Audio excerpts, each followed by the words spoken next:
Hi, this is Rick from Rick's Daily Tips Tech Blog. Do you have trouble seeing the tiny text cursor when you're typing something on your Windows PC?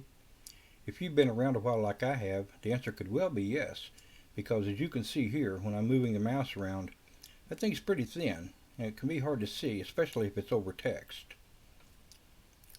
Luckily, Microsoft provides several tools in the accessibility settings for tweaking Windows to make it easier for those with less than perfect eyesight to use their computers. For example, here's how to increase the thickness of the text cursor in Windows 11.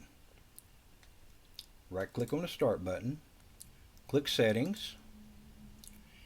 In the left-hand pane, click Accessibility. In the right-hand pane, click Mouse Pointer and Touch. And now you'll see that in the Mouse Pointer and Touch settings, there's a size field. Here's a slider. All the way to the left is the smallest pointer. All the way to the right is the largest pointer.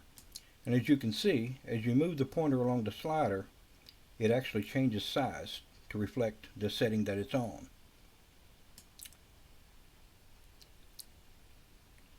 Drag the slider to the right until the mouse pointer gets just a little bit larger. For instance, right now it's on number 2.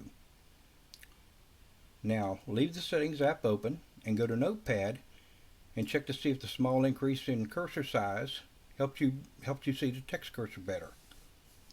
And it is a little easier to see. Actually, it's quite a bit easier to see. But if it's still not big enough, you can repeat this step until the cursor is the most functional size for you. That's all there is to it. Now your text cursor should be a lot easier for you to see whenever you need to type something. If you found this tip useful, please hit like and subscribe. Thanks a bunch.